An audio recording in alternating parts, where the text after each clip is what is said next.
In a few moments, I will address the House in front of all Canadians, in front of Jewish people here and around the world, and Ukrainians, to offer Parliament's unreserved apologies for what happened on Friday. The Speaker was solely responsible for the invitation and recognition of this man, and has wholly accepted that responsibility and stepped down. This was a mistake that has deeply embarrassed Parliament and Canada. All of us who were in this House on Friday regret deeply having stood and clapped, even though we did so unaware of the context. It was a horrendous violation of the memory of the millions of people who died in the Holocaust, and it was deeply, deeply painful for Jewish people. It also hurt Polish people, Roma people, 2S LGBTQI+ people, disabled people, racialized people, and the many millions who were targeted by the Nazi genocide. This is my video update from Nicosia, Cyprus on this Thursday morning, September the 28th. Let's talk about some news. And how about this tweet from Yeroman, which says, "Putin is Hitler, they cry," while applauding an SS officer in the parliament. Exactly right. That is one spot-on tweet. Simple and to the point. Canada and Trudeau, the Trudeau administration, they have been going on and on about how Putin is the mustache man. Putin must be stopped. He is the mustache man. That is what they have been telling us for the past year and a half, probably longer than that. And there they were, applauding an SS officer, and Trudeau has still not apologized. He's given now two BS fake apologies where he has accepted zero responsibility. He's the Prime Minister of Canada. The buck stops with you, Trudeau, not with the Speaker, not with Putin and Russia.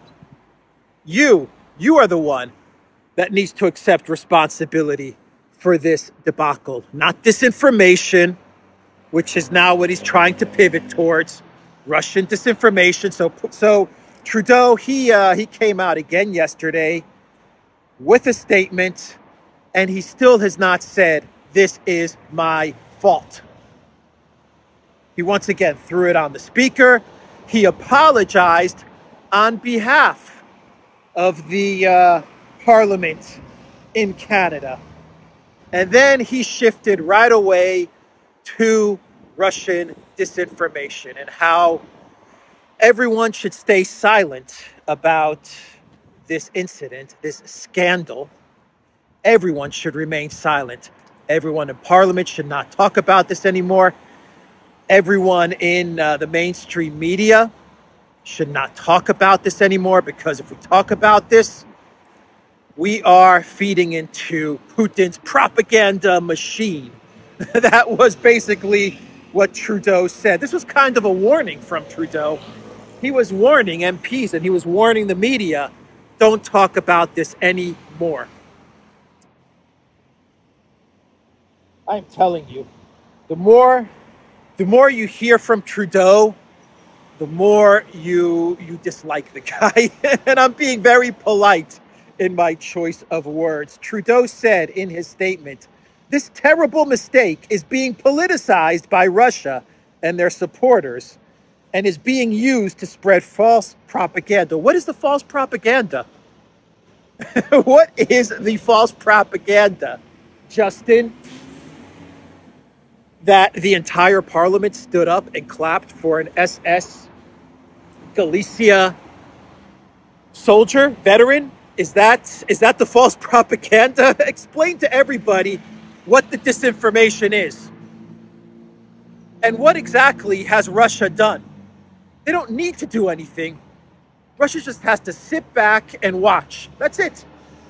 They don't have to They don't have to come out with any slick videos. They don't have to come out with any type of explanations as to what's going on. They don't have to create a narrative. They don't have to do anything.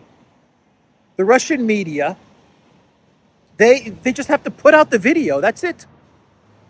Just post the video, and the video speaks for itself. So what exactly is the disinformation that Russia is spreading? Trudeau, please tell us. And while you're at it, accept responsibility for what happened. You're the Prime Minister of Canada.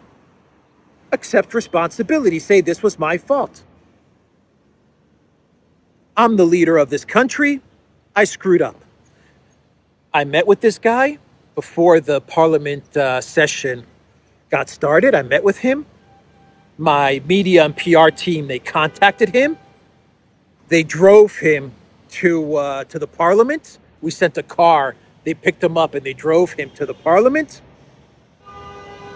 We briefed him on what was going to happen, how the entire session was going to play out. We briefed Parliament members as to how the session was going to play out, and that we were going to honor this SS veteran, and we were going to call him a hero of Ukraine and a hero of Canada. All this stuff was in the itinerary. It absolutely must have been. They absolutely vetted this guy. There's no doubt about it. You don't honor someone in Parliament without vetting them. It doesn't happen. It doesn't happen. And I'm sure that the Trudeau government, when they invited the ambassador of Germany to Canada, I'm sure that they briefed the ambassador of Germany to Canada as to how the entire Parliament session was going to play out with Zelensky. We're going to honor Zelensky. He's going to give a speech. We're going to give everybody the cue to stand up and clap. And then we're going to honor this Ukraine soldier who fought against the Russians in World War II. Wow. Wow. I wonder what side he fought for as he was fighting against the Russians in World War II. I wonder. And they sent this itinerary over to the German ambassador in Canada, because we now have the reports which show the German ambassador standing up and clapping and honoring a World War II NAZI. And you want to know what Berlin is saying? How they're explaining this? They're saying that the ambassador was not aware that Yaroslav Hunka fought with the Waffen-SS. Ignorance, stupidity and ignorance. That is what everyone is using as the excuse. The opposition party, the Trudeau cabinet, his administration, Trudeau himself, the ambassador of Germany to Canada. She didn't know. She stood up and clapped, but she had no idea. She had no idea that this guy was a Waffen-SS. She had no clue. Unbelievable. Ukrainian veteran who fought against Russia during World War II. I had no idea he was Waffen-SS, says the German ambassador to Canada. They're going with ignorance, stupidity and ignorance. That's what they're going with. And it's collective. Everybody is on the same page now, whether it's Trudeau, whether it's the ambassador of Germany to Canada, whether it's Pierre Poilievre, the opposition leader. They're all going with ignorance. We had no idea. We had no clue. You know, when we go into Parliament with guest of honor being Zelensky, they don't brief us as to how everything's going to go down. No one tells us anything. It's one big surprise. We go into Parliament and it's just going to be a surprise. That Zelensky's there is a surprise. That they're going to honor this Waffen-SS guy, it's a surprise. It's all one big surprise. That's what they're going with.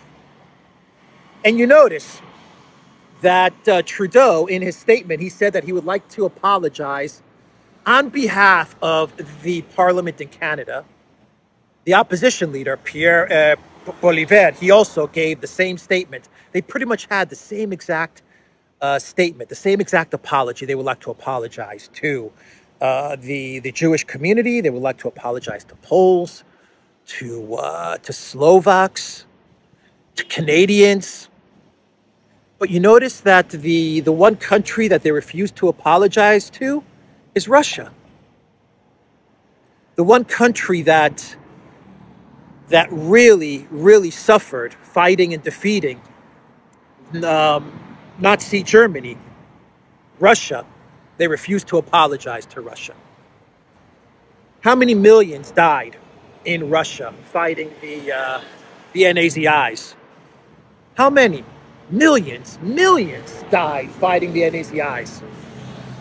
And yet they won't put Russia in the list of communities, ethnicities, countries that they owe an apology towards. They're rewriting history. They're rewriting history. They can't bring themselves to apologize to Russia or to Belarus or any of the former Soviet republics. The health minister, Mark Holland, he said that he would lay down his life to fight against authoritarianism as he apologizes for Parliament honoring a former NAZISS officer.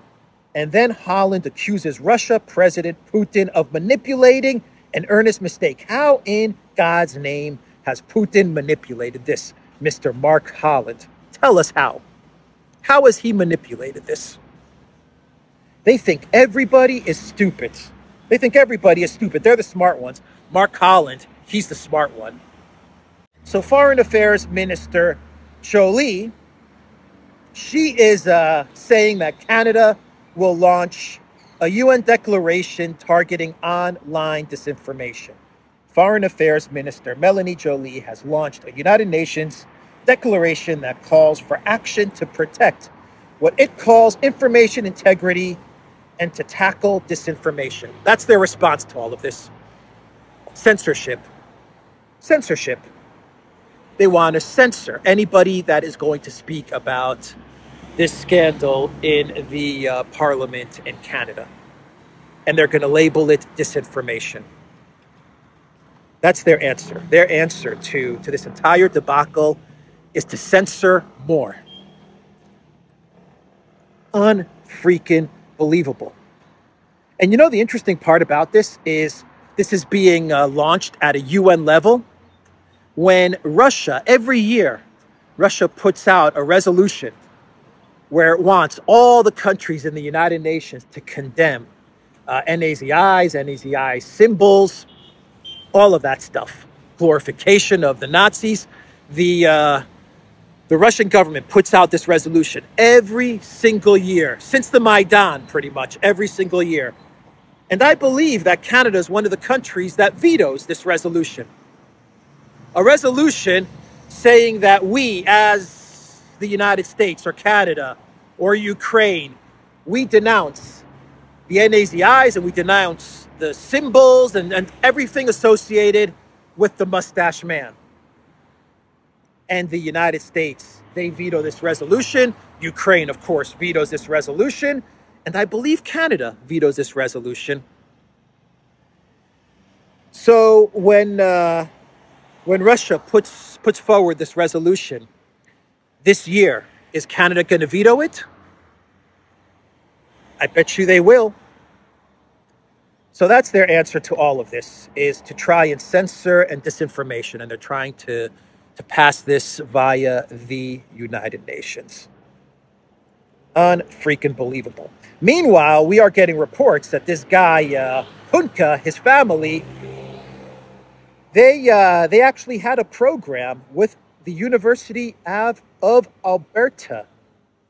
They actually donated $30,000 to the University of Alberta for an Institute of Ukrainian Studies, an endowment for the Institute of Ukrainian Studies that was going to be named the Yaroslav and his wife Margaret Endowment.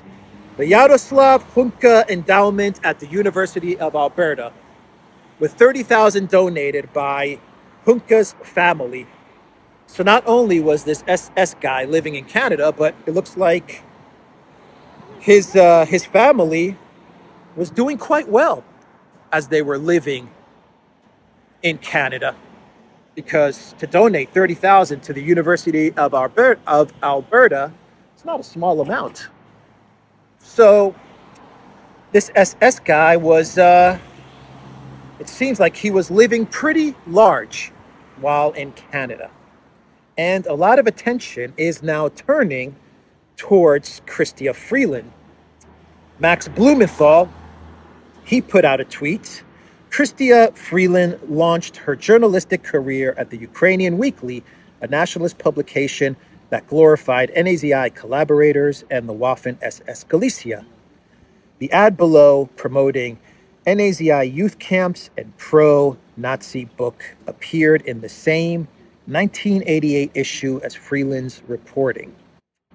So a lot of focus is now on Chrystia Freeland and Chrystia Freeland's past and her family history, her family tree.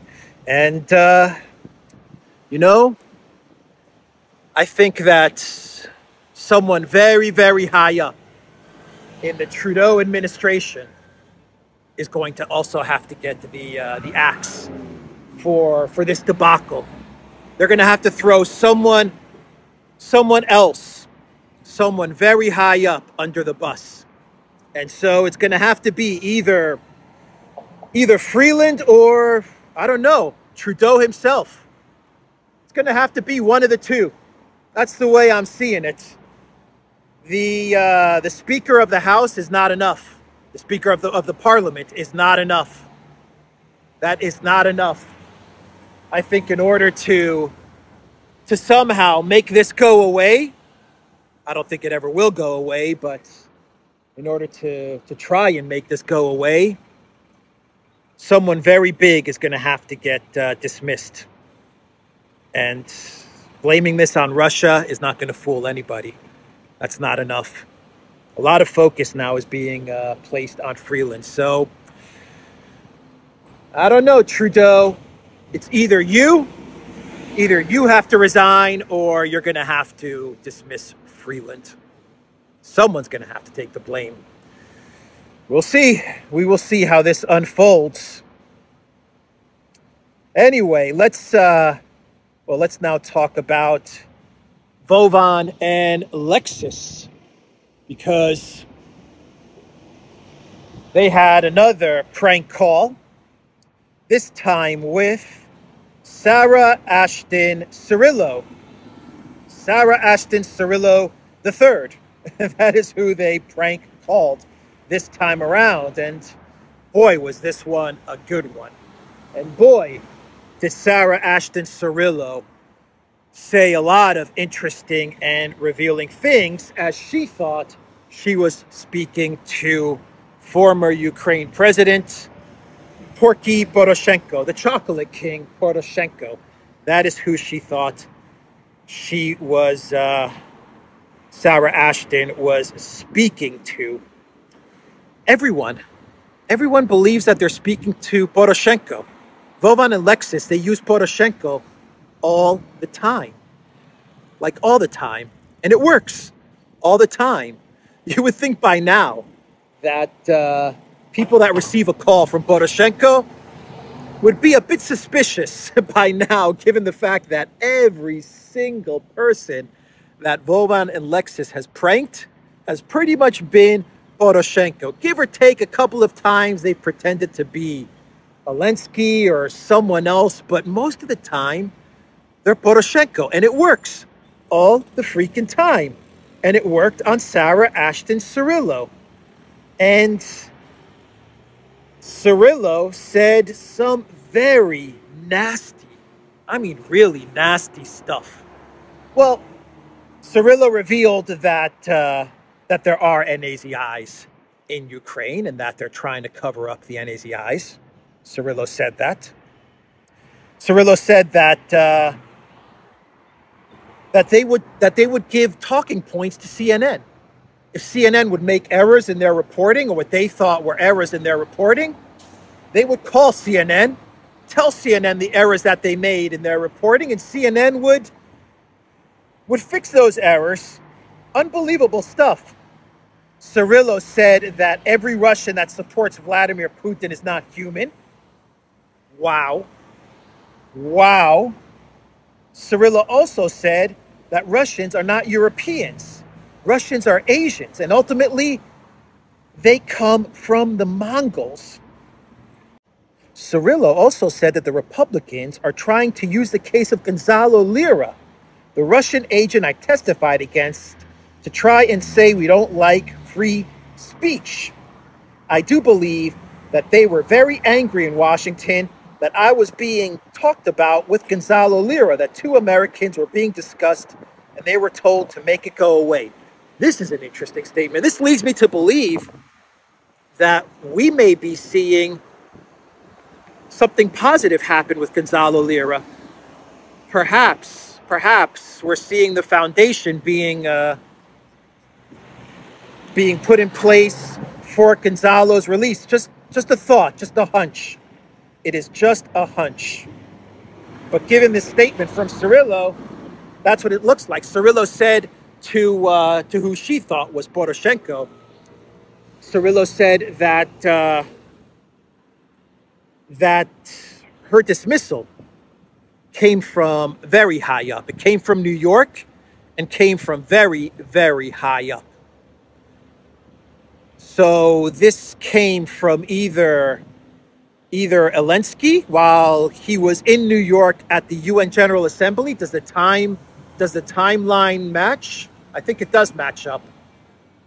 Or this came from the US, from the State Department, who may have told Zelensky when he was in the United States to get rid of this person. And I think the timing does coincide. Cirillo also said that the counteroffensive, basically admitted that the counteroffensive is a failure, and that right now what they're trying to do is to manipulate the media so as to present the super duper counteroffensive as being a success. But the problem, according to Cirillo, that they run into is that when they sit down with officials in the United States or at NATO, they actually have to show the results of the counteroffensive, and what they show is a counteroffensive that is going nowhere. So in the media, they're getting success by presenting a counteroffensive that is breaking through every other day. Every other day they're breaking through, and every other day they're capturing Rabotinya. But the reality is that when they sit down, according to Cirillo, when they actually sit down with their NATO masters, their U.S. masters, and they have to show the results of what's happening in the counteroffensive, the narrative falls apart. So, I mean, the entire prank is on Rumble. Check it out. It's pretty incredible what Cirillo reveals in this conversation. You can tell that Cirillo was very honored to be speaking with Poroshenko. And by the way, Cirillo actually throws Zelensky under the bus, because when Poroshenko, towards the end of the call, when Poroshenko says, "I'll probably be president again," that's what Poroshenko was hinting at. Well, Vovan and Lex is pretending to be Poroshenko. They were hinting at the possibility that Poroshenko would be president again because Zelensky is toast. Poroshenko, the Vovan and Lexus Poroshenko, they promised Cirillo a position in the new cabinet, and Cirillo was like very honored. And Cirillo's like, pretty much Cirillo was saying that Zelensky is a loser. That's pretty much what Cirillo was saying. I mean, I'm paraphrasing it, but that's what Cirillo said. Zelensky is a failure, and I would be honored to be in your administration, Poroshenko. Cirillo was like this.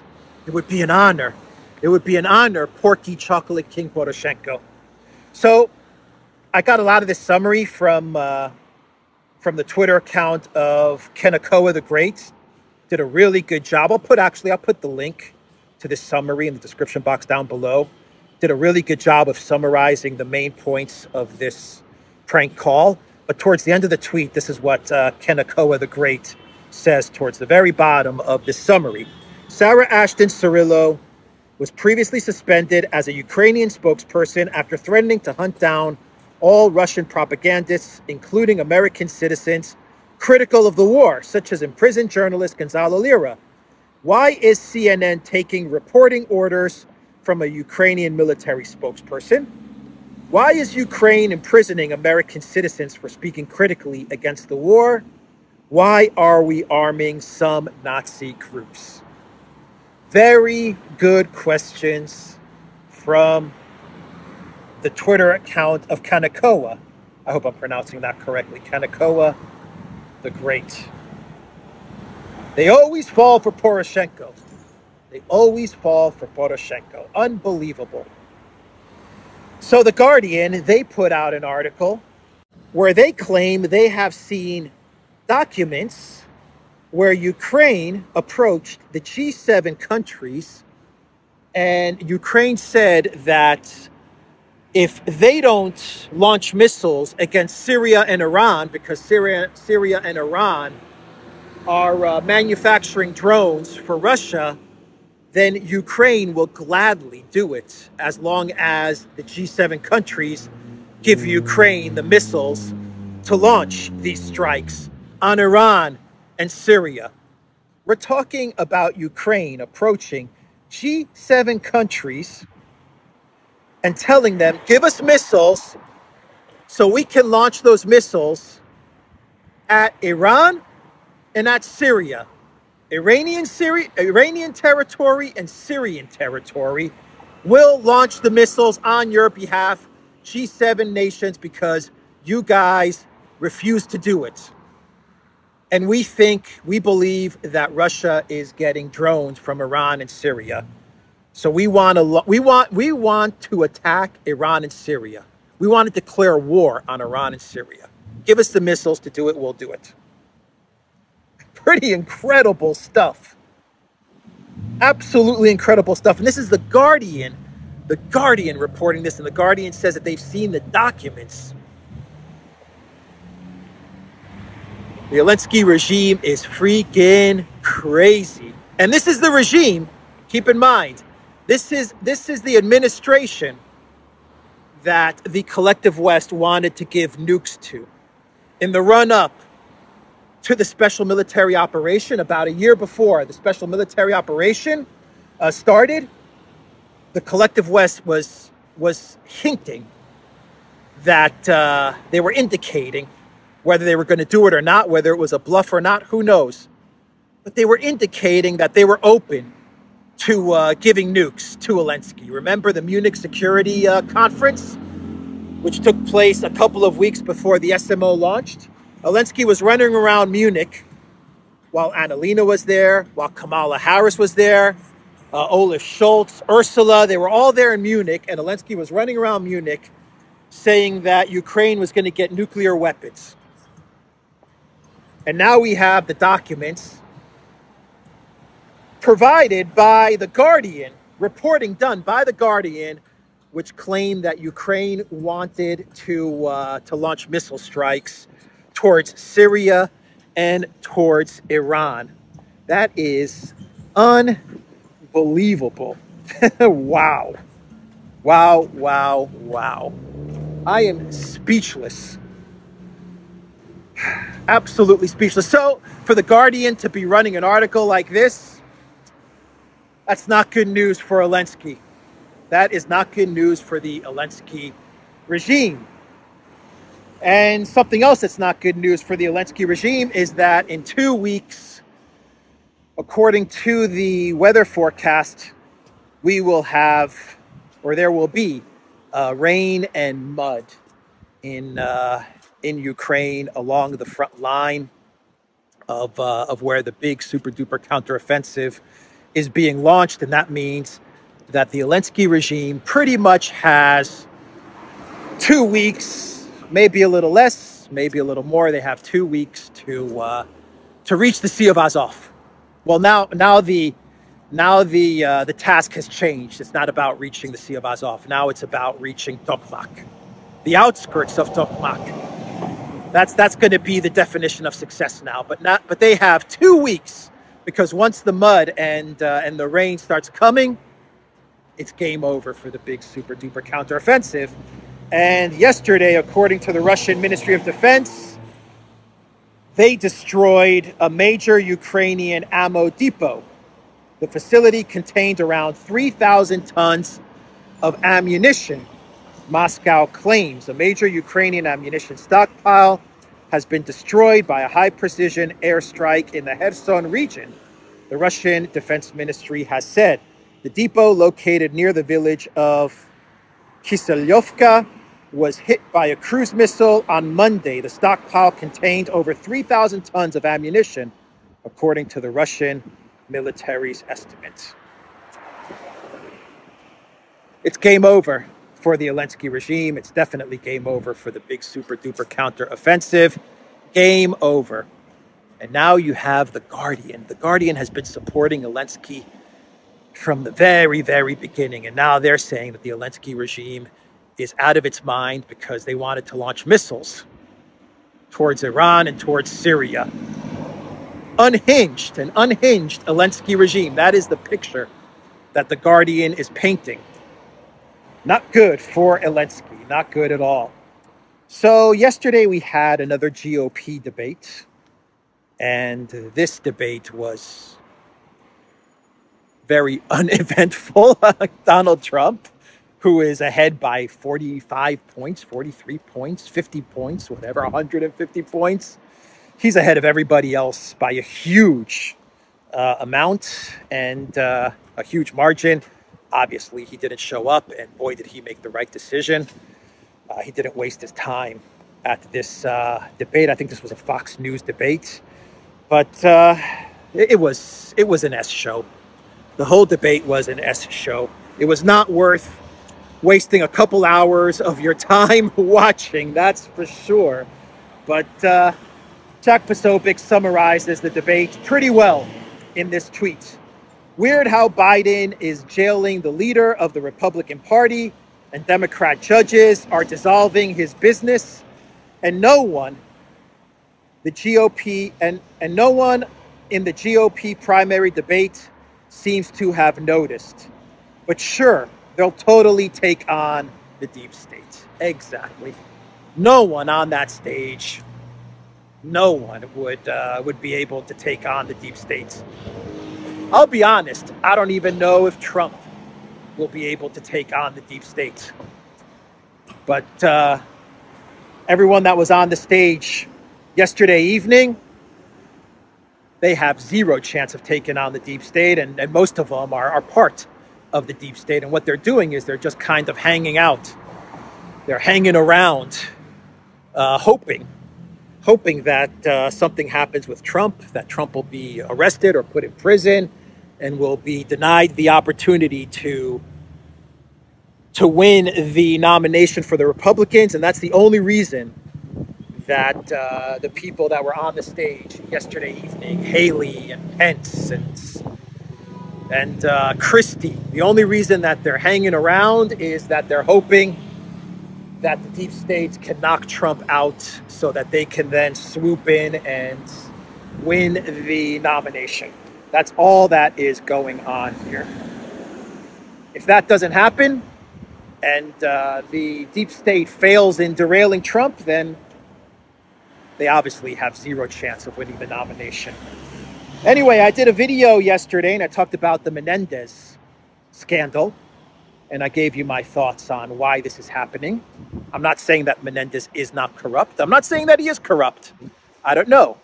Right now we have allegations towards Menendez. I do know that Menendez has had a history of corruption allegations.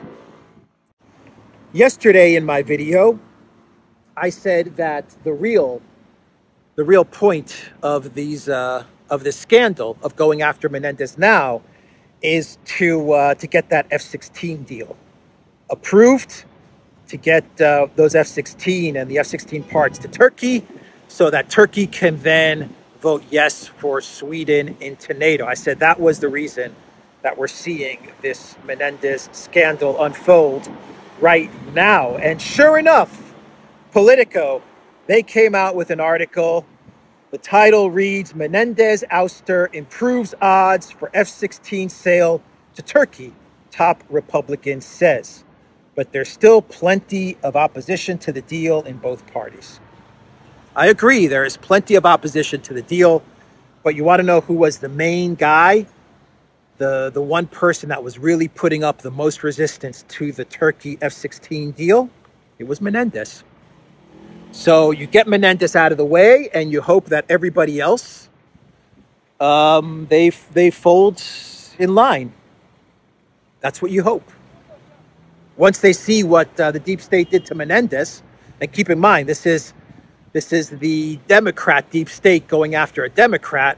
Once both Democrats and Republicans see that they went after Menendez, anyone that's resisting the deal will probably say, you know what, it's not worth it. Get those F-16s to Turkey and leave me alone. Leave me out of this. That's what they're hoping is going to happen with anybody else that is putting up resistance towards this Turkey F-16 deal. So anyway, that is just an update on the Menendez story. That's the article from Politico.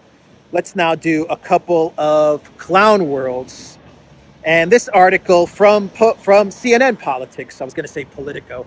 This article from CNN Politics has the title, Commander Biden bites another Secret Service agent, the 11th known incident. They have a picture of Biden's dog. Now, when they say Commander Biden, I believe the dog's name is Commander. But when I first read this title, I thought they were talking about Biden. I thought they were talking about the commander-in-chief when they said Commander Biden. I'm like thinking, Commander Biden bit a Secret Service agent? Really? And this is the 11th incident? I don't know about this title from CNN. Maybe they should say Commander Biden. I don't know. How could they make this title a bit clearer? Biden's dog, Commander, bites another Secret Service agent, the 11th known incident. I think that would be a better title. Commander Biden bites another Secret Service agent. What? Biden bit a Secret Service agent? Come on, man. Maybe he thought the Secret Service agent was Corn Pop. I don't know. Anyway, that's Biden's dog, Commander. That's how I'm reading it. So Biden's dog bit the 11th, his 11th Secret Service agent. So, you know, the dog's not to blame. The dog's not at fault for this. It's the owner. Plain and simple. It's the owner that's at fault for this. That's all I have to say there. It's not the dog's fault. It's the owner that has trained this dog or perhaps has ignored and not trained this dog properly and has not given this dog the right amount of attention and love that pets need. That is why this dog is lashing out at these Secret Service agents. And finally, we have Blinken, Secretary of State Blinken, who at an event yesterday evening, I believe at the White House, they launched some sort of, the State Department launched some sort of music initiative. They're going to launch a music education program or music education initiative from the State Department. And in order to celebrate the approval and this launch of this music program from the State Department, Anthony Blinken decided to get on stage and play guitar. Now, if you didn't know it, Anthony Blinken is actually quite an accomplished musician. He actually put out an album back when we had albums or CDs. And he was an aspiring rock star.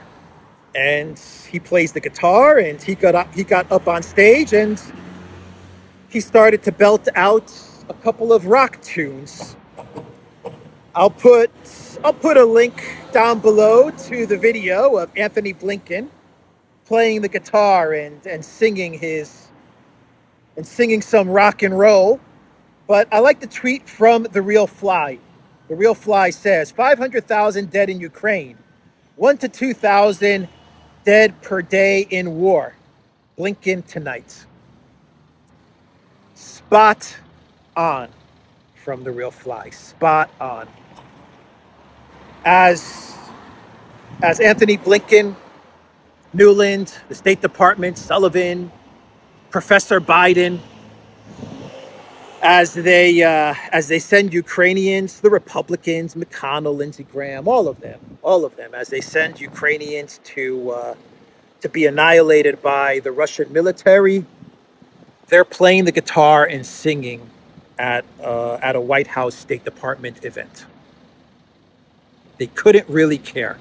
And they're very open about it now. You notice how over the past month, the Biden White House has been very open about what is going on in Ukraine and how little they care about the Ukrainian people and the Ukrainian soldiers. They now say that the purpose of Ukrainians fighting the Russians is so that they can deter China. It's all about degrading Russia so that they can deter China, which is just a little bit more sophisticated way of saying to the Ukrainian soldiers, you need to die so that we can send a message to China. That's basically what they're saying. You're going to fight and die so that we can deter China. That's the message now, and they're saying it quite openly. I believe that Ben Hodges, the former NATO general, he was at an event a couple of days ago. And he just said it just right out in the open. I mean, he was just blunt about it. He's like, the way the counteroffensive was set up, without air support, air cover, any of that stuff, he said the Russian defenses, he said that the US, France, the UK, he's like, we'd never send our soldiers on a mission like what we sent Ukraine to do with the big super duper counteroffensive. He's like, there's no way that we would tell our soldiers to launch an attack like this one. They're just open about it now. And Blinken he's playing the guitar, singing his music, as thousands of Ukrainians are being sent into the Surovikin line with zero chance of breaking through. Zero chance of breaking through. Anyway, that is the video, everybody. theduran.locals.com. We are on Rumble, ODYSEE, BitChute, Telegram, Rockfin, and Twitter. But now Twitter is called X. And go to the Duran shop, 10% off. Use the code GOODDAY. I have my Duran backpack. I always wear my Duran backpack when I'm in Cyprus. So check that out on the Duran shop. Take care.